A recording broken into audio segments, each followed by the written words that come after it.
Well, tonight, the LA riots and the war between Israel and Iran. But before we get to that, I should give a report back on my mission in America.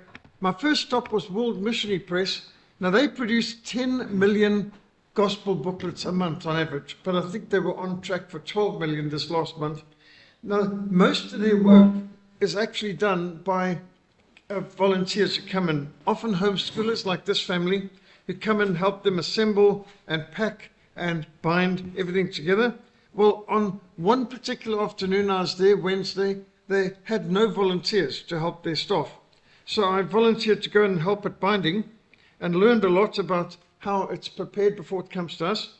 So you've got these booklets coming through here getting bound, and then we've got to pack them into the boxes and seal the boxes, and we've got strapping machines for that, and we filled 2 pallets. So during our time, the supervisor said that during our shift, the afternoon shift, we'd packaged and prepared 10,000 gospel booklets, which is a nice beginning. Sorry, no, 100,000. 100,000 gospel booklets one afternoon. This is the chapel for World Missionary Press gospel booklets, and interestingly, Indiana, where they're based, has a lot of the Amish there too. So you see horse and buggies. You don't just see horse and buggies, you see actual hitching posts outside shops and on the roads. It's very common.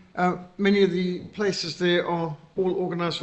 Now you can tell the Amish, they have these straw hats.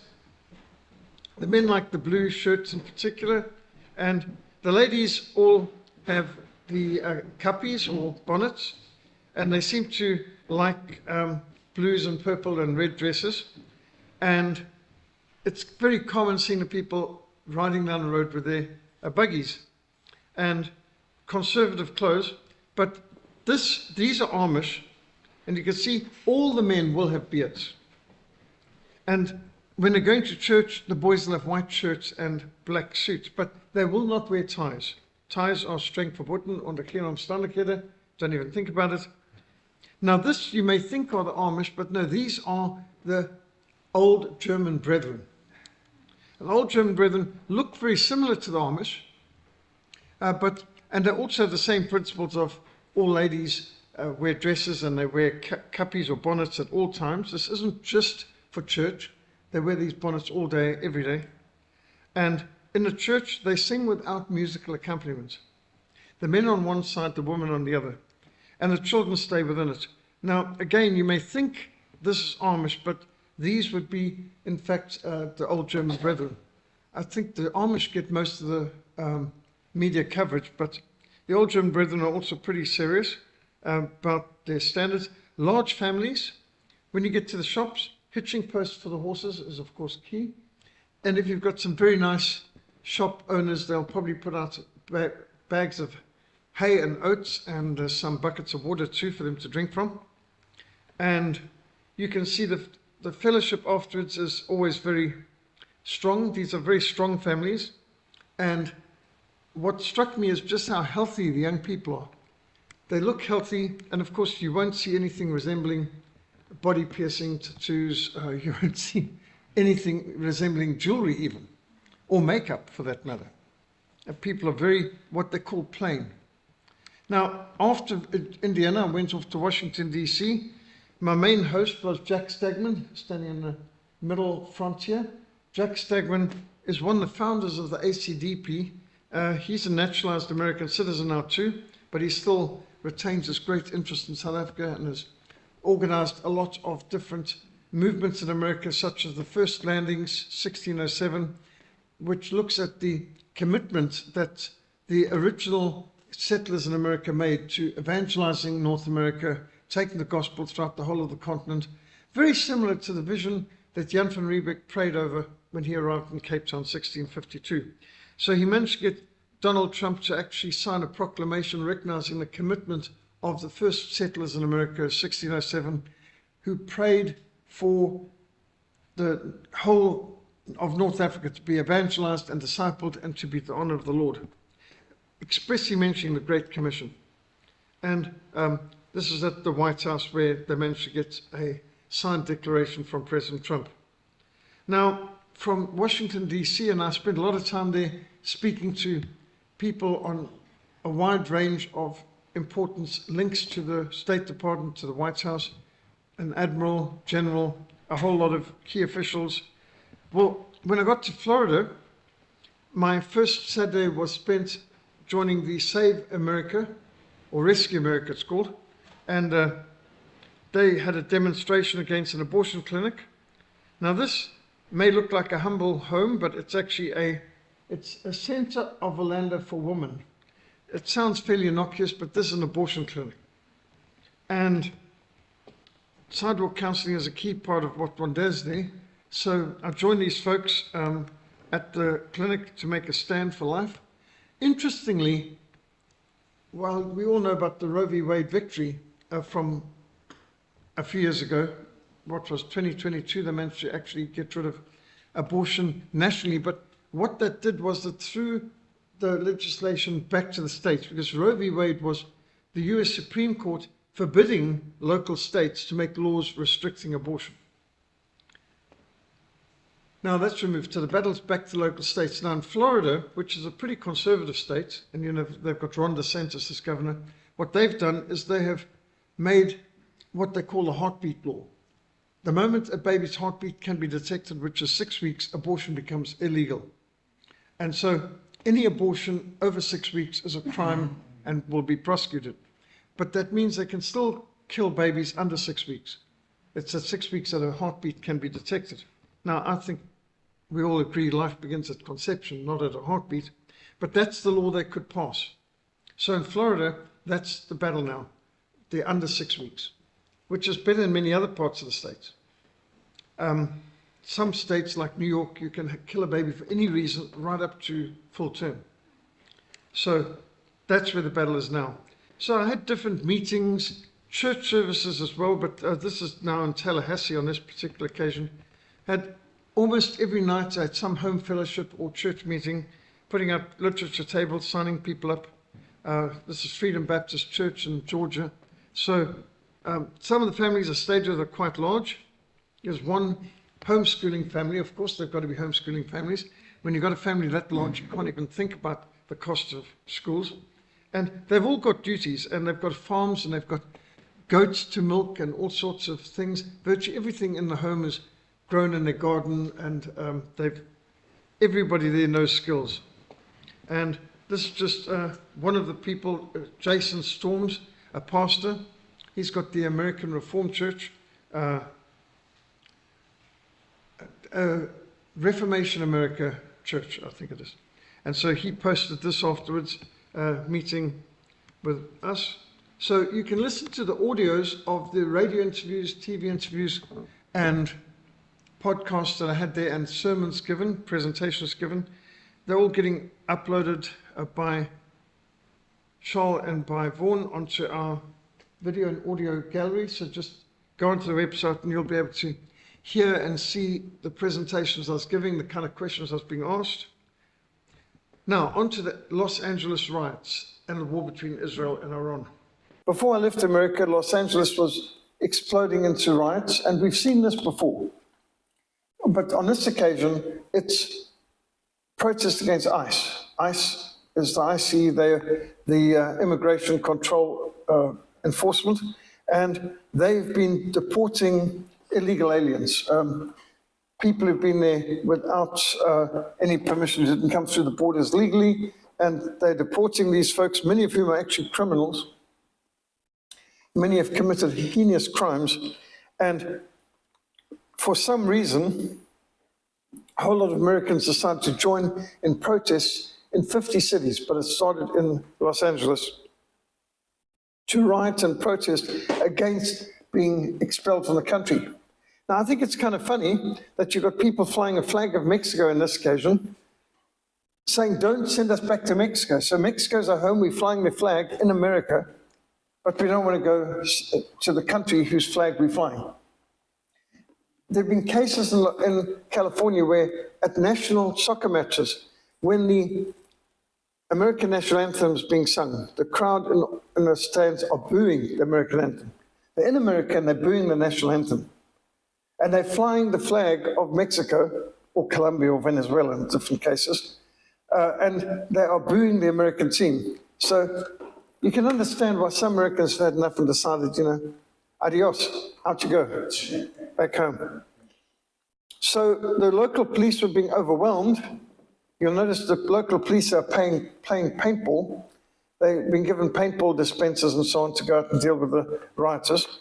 And so Donald Trump mobilized the National Guard. I think this is unprecedented that a president has stepped in and taken control of the National Guard, but the local governor, New Scum, as they call him there, refuses to mobilize the National Guard. So the president stepped in, mobilized the National Guard because the rioters were getting out of control and the police were overwhelmed and couldn't cope. But now, instead of just leaving it to the National Guard and the police, he's actually ordered the Marines. So we think that what the left are trying to do is provoke, hoping that they're going to get some people shot so that they can then have some scandal on their hands, that they can have something really to complain about. And this is the way terrorists often work. They provoke you to react, and I hope you're going to overreact so that they've got some propaganda that they can use against you. But the kind of people doing this are the kind of people who you could say are always victims. You know about Slime magazine and Useless News and World Report and Newspeak? Well, this is Victim magazine. Professional manipulation made easy. The art of being offended. Disagreements are hate crimes. Pronouns, pros and cons. I think this is the epitome of these people in the crowd complaining, don't send illegal aliens out the country. We need to have open borders, whatever it is. We have the right to burn, loot, and murder. That's interesting observation. It's easy to be a communist in a free country, but try being free in a communist country. And that is the amazing thing. You've got all these people complaining about how bad it is to be in a free country like America. Well, why don't they just go to Cuba, where they can enjoy all the privileges of socialism that they're screaming and campaigning for? But it's more than that. You're also dealing with demonic LGBTQ privileges for perverts movement, and you can see where that's gone. To show that there has been progress, back in 2021, this was the representative of the Department of Health, a male who claimed to be a woman and wore some admiral's uniform. Overweight. Sorry? Overweight. Yes, representing health. But now you've got Robert F. Kennedy Jr. representing the Department of Health. You can see some serious progress. And RFK Jr. knows what gender he is. He's not confused. So I think we can all be grateful that they're smashing cultural Marxism. Interesting, there are whole chain stores in America that produce fast food that are now advertising, we have RFK'd our menu. RFK'd our menu, because the Minister of Health has told them what they can't and shouldn't do and what's unhealthy and what's poison. He's identified 35 foods as poison. And he's identifying huge amounts of medicines that are poison as well. And so good on RFK, he's doing a great job there. And of course, this is part of the results of the last presidential elections where Donald Trump swept the board. You can see not only most of the states in America are what they call red states, which means Republican, and the blue states are very few that were retained with the Democrats. One interesting observation, by sheer coincidence, every state that the Democrats won in are states that do not require identification for voters. You don't need to come up with a photographic identification proving that you are who you say you are, or that you're a citizen. You don't need to produce an ID card, a driver's license, a passport. You can just vote. So it's possible that they only won those places because illegal aliens were able to swamp the votes. Because remember, they've got well over 21 million illegal aliens in the country who are not qualified to vote, who probably voted in the last election. And that might account for why California was once a Republican conservative state with Ronald Reagan as the president, as the governor, and now they've got New Scum. Well, interestingly, also before I left the States, Donald Trump decided to have the first ever military parade in Washington, D.C. that went quite wild, and decided to make it an historical event by getting soldiers in all the different uniforms. Now, the American Army, United States Army, is older than the United States. The United States will celebrate their 250th anniversary next year, 2026. They declared independence in 1776. But the US Army was launched in 1775. So a year before they got their country, they got their army. So they say the army outnumbers or outdates. It's older than the Republic itself. And so this was quite a parade. They really pulled out the stops. And interestingly, Donald Trump has just been at the G7 held in Canada, and he managed to offend and, what they say, snub both Zelensky and Ramaphosa. Now, Zelensky and Ramaphosa were both there hoping to meet with Donald Trump, and Zelensky wanted billions of dollars more, and he's crying over the fact that Donald Trump left before he got to speak to him. And Ramaphosa was there also to clarify the deals that he wants to get with America, and I'm sure there's every deliberate intention on the part of Donald Trump to not speak to either of them, because both of them want things from him and he's not interested in giving them what they want. So they're both complaining, and Zelensky's just sent out a plea for $40 billion. The biggest news in the world right now is Israel and Iran are at war. They're trading missiles and attacks.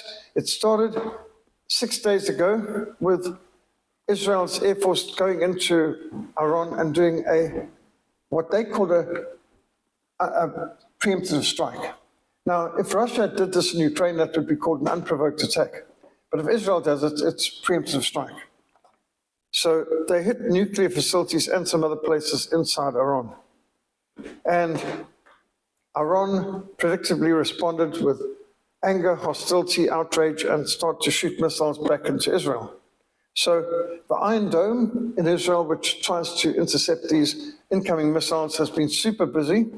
As Iran has fired hundreds of these missiles into Israel, and they've created some serious havoc. So these are countermeasures trying to counter incoming missiles, and one can't even imagine the amount of damage all this is doing. Tel Aviv is burning. Hundreds of people have been killed on both sides already, and the missiles are still flying. And so Israel is being fired upon by Iran. Iran's got a wide variety of missiles and drones, and I think they are super happy to be sending them into Israel. This is so apocalyptic. Just at lunchtime today, we were reading in Zechariah 14, and you just can't help but see some of the imagery and the prophecies in Zechariah being fulfilled right now. And we've got to pray for these people in the Middle East. This is horrific. And Israel and Iran both have missiles to fire at one another and air forces. But in addition to that, Israel's got nuclear weapons. And Iran wants to have nuclear missiles. So already, these are the targets hit in Iran, those are the targets hit in Israel. Mostly they're going for Haifa, Tel Aviv, and also the nuclear facility of Israel in the Negev desert. Now, Iran, many people are calling it a rogue state. How many people are remembering why it became a rogue state and how it became a rogue state? Jimmy Carter, who we dedicate the Last Gospel Defense League expose to, created the chaos in Iran. In fact, he created the war on terror, he created the Gulf Wars, as we document. His foreign policy was absolutely disastrous for the persecuted church. It's a Carter catastrophe that we have catalogued. And Professor Anthony Sutton documented this also, calling it the best enemy money can buy, speaking about how the Soviet Union and Red China were built up progressively over the years by American presidents, starting with FDR and Truman and going through Eisenhower and LBJ and Jimmy Carter in particular, how much technology and weaponry they gave to Russia and China. The best enemy money can buy. And you can see the legacy today. Jimmy Carter said he believed in freedom. Well, the people that he gave Iran to said freedom can go to hell. Eloquent. And then death to all Jews. Now, I'm guessing this man's just bad at spelling. Maybe he needs to learn some of our phonics. Because I don't think it's juice that he's actually against.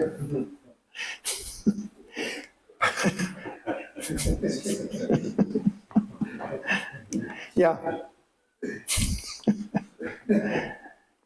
Not a product of homeschooling.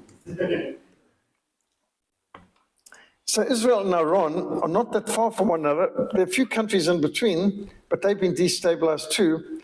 And you've got a radical Islamicist jihadist running Iran, who is actually saying that Israel must be exterminated, all Jews must be killed, and he is threatening all kinds of things in the United States too. Well, I think he might regret that. So America is getting somewhat involved and is tempted to get involved, and this could be dangerous because it's one thing for the state of Israel to take on Iran. That's their back door, that's their neighbor, and it's their threat. But for America to get pulled in would be another story entirely. And right now, this is a view of an oil refinery burning on the outskirts of Tehran. I don't know how many people are aware that they've got a real problem with drugs in Iran. 2.8 million Iranians are on drugs, are addicted to illegal drugs. And they've got a real opium problem. I think there's a lot of young people who see no hope for the future. And so Iran's got a massive internal, believe it or not, Iran, although it's meant to be an Islamic republic by Sharia law, they've got hundreds of thousands of prostitutes. So they've got a huge prostitution problem. They've got a massive drug problem. And it's really serious. A lot of the people are actual drug addicts. But this is a country with a variety of different ethnic backgrounds and religions.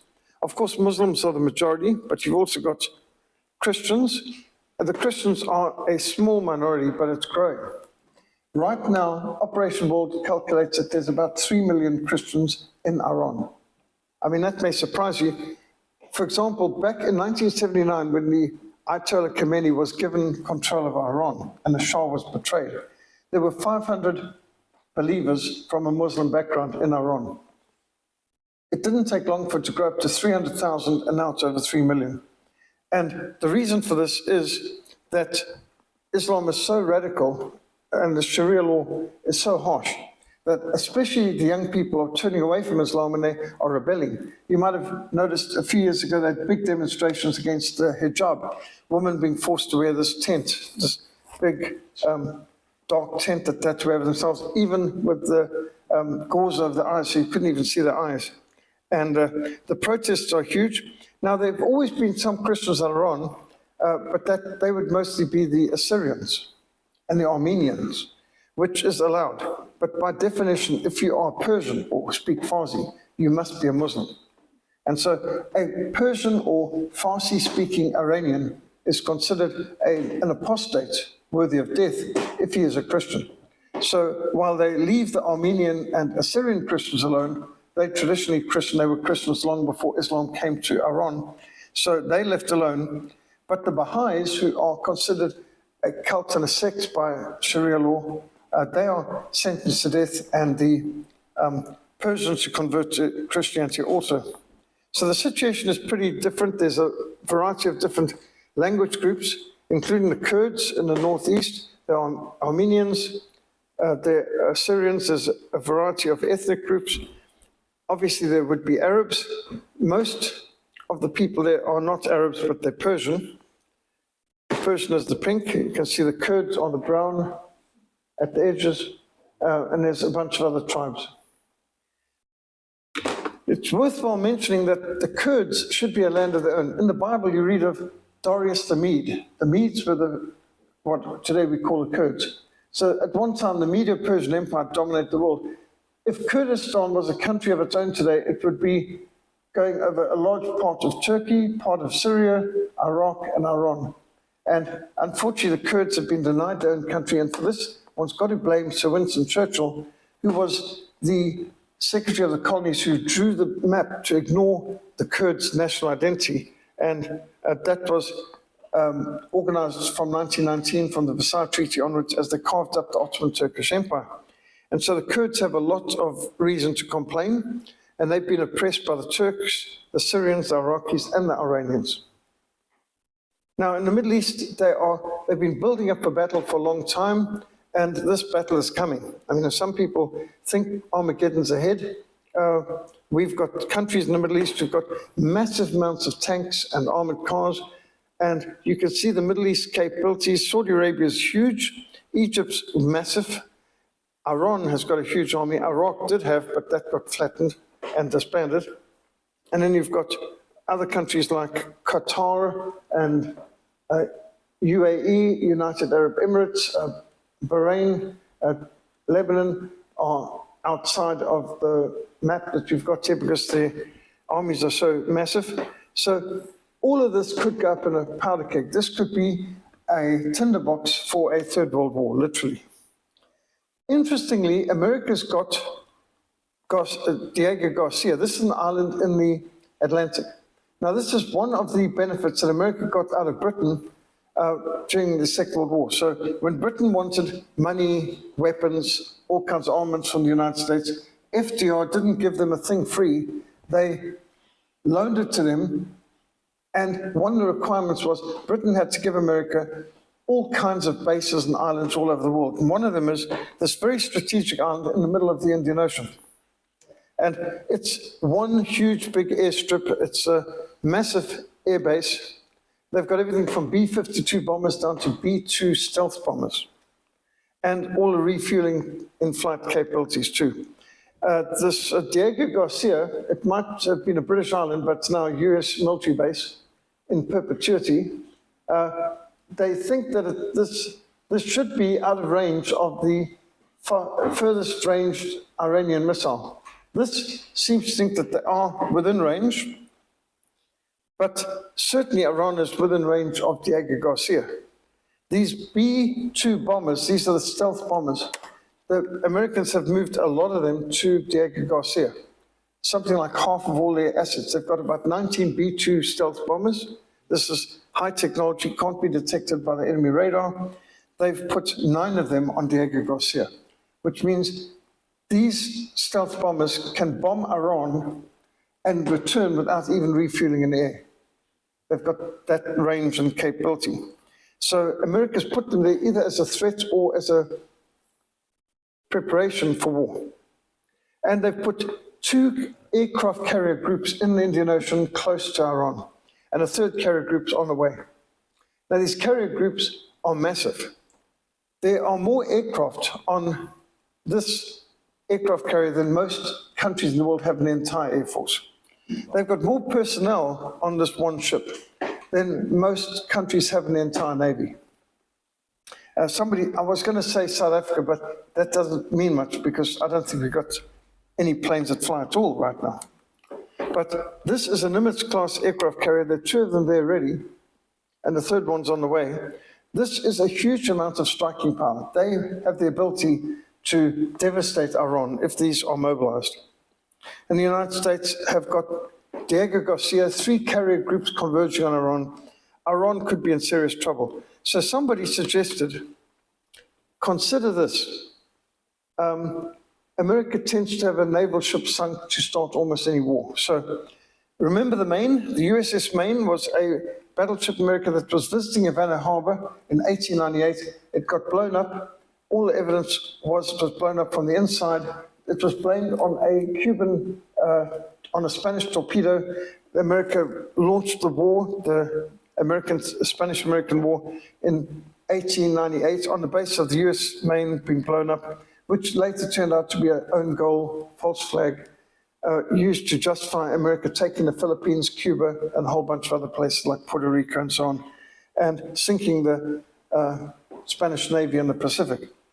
The Lusitania was a false flag sinking in World War I. It was not a civilian ship as such because it was packed full of explosives, munitions, weaponry, illegally being smuggled into Britain in breach of the blockade and in violation of international law at that point. And then they also say here, Pearl Harbor, it's not a false flag that we do know that Japan attacked, but it's a false flag in the sense that it was not a surprise. The US government knew it was coming, wanted it to come, and it's been documented. They tracked the codes. They knew that the attack was coming, but didn't warn the local commander because they wanted American ships to be sunk and American lives to be lost to justify getting America into the war. And that's been documented too. Then the Vietnam War started with the Gulf of Tonkin incident where the USS Maddox was sunk, and they blamed or attacked, and they claimed that some Vietnamese patrol boats attacked them. Must be the bravest or stupidest patrol boat commander ever to attack an aircraft carrier group in the Gulf of Tonkin with a little torpedo boat. But that was enough to get America involved in the Vietnam War.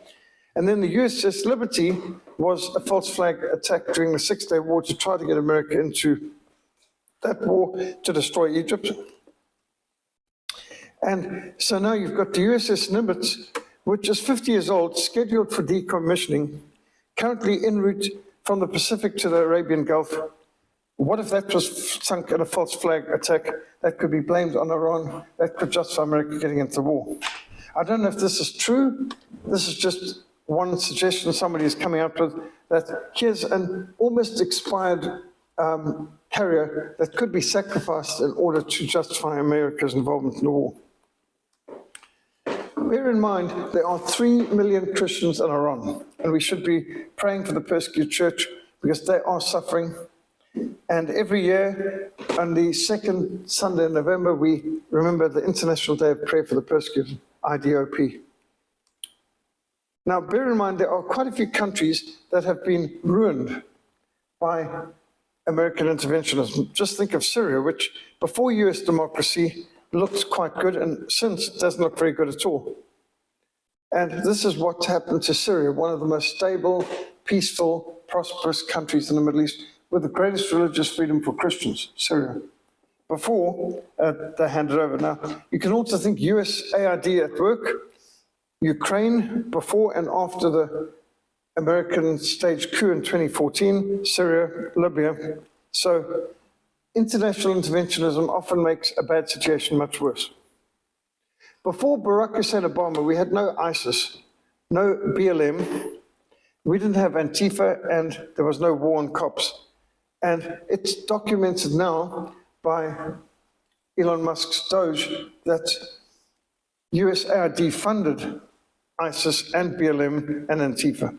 And to think of the amount of damage done by these deep state activities.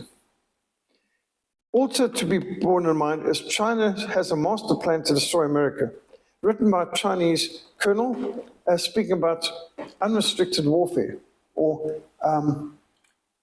asymmetric warfare. So what they're saying is we can't beat America straight up, not in a conventional war, not in an atomic war, but we can beat them with asymmetric warfare. And what they're saying is unrestricted. We use drug smuggling, and the Chinese intelligence service is running the drug smuggling into America today. And they talk about pandemics, and they talk about electromagnetic pulse, and they talk destroying all electronics. They're talking about getting America involved in 5 wars simultaneously. That, yes, one wolf can't beat a bear, but 5 wolves attacking from 5 different directions might bring down a bear. And so America might be a bear, we might only be a wolf, but if we get them involved in 5 different wars at the same time, not even the German Wehrmacht could handle a war on 5 fronts. At a certain point, they were worn down. And so it doesn't matter how great America's military is, if we can get them in 5 wars simultaneously, which is what they're aiming at right now. America's already kind of involved in the Ukraine war, and if we can get them involved in these different wars. So Iran might be one of the wars. I think they're thinking of North Korea, Taiwan, Ukraine, Iran, and then another one. So They talk about 5 wars at once, and then at the same time, sabotage behind the lines. And right now, when I was in Washington, D.C., I had an official say to me, what's giving sleepless nights to President Trump right now is there's 500,000 Red Chinese and Iranian sleeper agents inside the United States now. 500,000 saboteurs and terrorists already pre-positioned who came in amongst the 21 million illegal aliens who crossed the border under Biden's 4 years. So unrestricted warfare is not a theory. This is a published plan already on the Chinese side. Get America involved in multiple wars, undermine them with pandemics. There's also hacking, collapsing into internet systems while they are attacked on every side. And this, remember, American cities are built with glass. They don't have walls and fences around their properties. They don't have strong buildings that are designed to withstand the kind of warfare that you see going on right now in Israel and Iran. Now, this just shows you where the Kurds are going to identify how they spread between Turkey, Syria, Iraq, and Iran. But Iran treats the Kurds very badly. The Turks do too. Proverbs 20 verse 3 says, it is honorable for a man to stop striving. Any fool can start a quarrel. The Bible even tells us in Proverbs that a man who gets involved in a quarrel not his own is like a man who walks down the street and grabs a dog by the ears. You drag a dog by the ears, you're going to get bitten in the face. Matthew 5 verse 9 says, blessed are the peacemakers, for they shall be called the children of God. Somebody made this wonderful image of Donald Trump walking with an angel next to him. And if he will be a peacemaker consistently, I think this would be true. I'm sure the angels walk alongside those who want to be peacemakers. We can only hope in this terrible time, in this chaotic shambles of a time, that level heads will prevail and that Donald Trump will make peace and preserve peace, because he has the power to get America involved in this war and make it into a much bigger war. Romans 12 verse 18 tells us, if it be possible, as much as lieth in you, live peaceably with all men. Insofar as it is in your power, we should try to live at peace with all men. I'm not a pacifist. There's a time to fight. But there's other times where it's not our fight and we should stay out of it. And right now, we need 2 Chronicles 7:14. If my people are called by my name, will humble themselves and pray, and seek my face, and turn from their wicked ways, then will I hear from heaven. I will forgive their sin, and I will heal their land. We want God to heal our land. Therefore, we need God to hear our prayers. To do so, he needs to forgive our sins. And God says to do that, he requires us to humble ourselves, pray, seek his face, turn from our wicked ways. We are more than conquerors through Christ Jesus who loved us. David, the shepherd king, was a conqueror. He killed the giant Goliath. But our Lord Jesus, more than a conqueror, he took Saul, the persecutor of the church, Saul, the enemy of the church, and he turned him into Paul, the missionary, the apostle, the evangelist of the church. We are called to be more than conquerors. And yes, I think many are thinking of the terrorists out there as people to hate and to target. And there are some pretty reprehensible characters on the other side screaming death to us and everything we stand for. And yes, there's Boko Haram and there's Al-Shabaab and all these other characters. And they've attacked a lot of churches in Nigeria. In a 5-year period, 1,000 churches in Nigeria were attacked by Boko Haram. And they killed 17,000 people in Nigeria in just 5 years. So these are enemies of the church. But we can also see that there's testimonies of people from these terrorist backgrounds who've been converted. We've got a book in our library of Son of Hamas. His father is one of the founders of Hamas. And yet this Mossad Hassan Yusuf was converted to Christ, and his testimony is able to be read. There are people from Irish Republican Army and others who've been converted to Christ. Many different groups are now Christians. Those who've been attacking the Christians in the Middle East, such as in Egypt, with car bombs and bombing of churches. Muslim Brotherhood people responsible for massacres have been converted. Dr. Mark Gabriel is the author of Islam and Terrorism and Muhammad and Jesus. He's a professor of Islam. He taught on the Quran and Islamic history in Cairo University. And Cairo University is like the Oxford of the Middle East. And this Mark Gabriel was a radical Islamicist, and he was witnessed to by his Coptic Christian pharmacist. He had some ailments, and so he went to his pharmacist, and the pharmacists were Christians. They witnessed him and got him thinking, so he did more studies.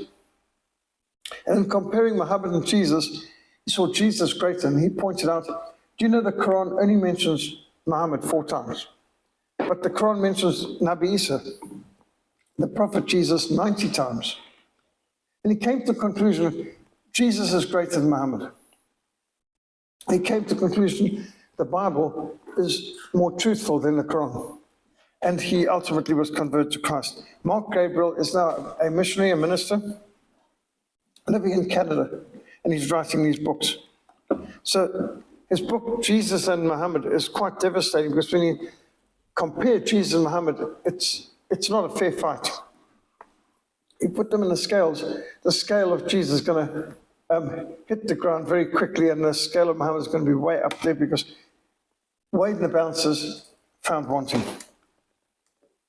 So we have a vision of winning our enemies to Christ. Through film evangelism, going into the Nub Mountains of Sudan, through World Missionary Press gospel booklets, evangelizing Muslims, the scriptures declare the desert tribes will bow before Christ. His enemies will lick the dust. All kings will bow down to him. All nations will serve Jesus. Psalm 72, 9-11. There's the 9-11 of Scripture. All nations will serve Christ. Now, we're involved in a battle in Africa, and you can see Patrick Johnson's map here shows the darker the green, the higher the percentage of Muslims. The lighter the map, the higher the percentage of evangelical Christians. The darker the blue, the more the witchcraft or animism. So you can see there's a battle for the soul of Africa. Witchcraft, communism, Islam, or Christianity. Well, Christianity will win.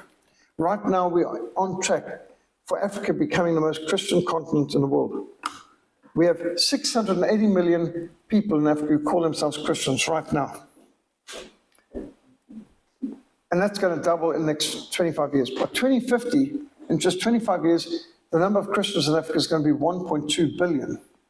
Present trends continuing. That's what's predicted by Operation World, and that's good. But there's a bad news to it too. There's only 150 million Bibles and New Testaments in all of Africa. That means 500 million churchgoers right now don't have a Bible or even a New Testament.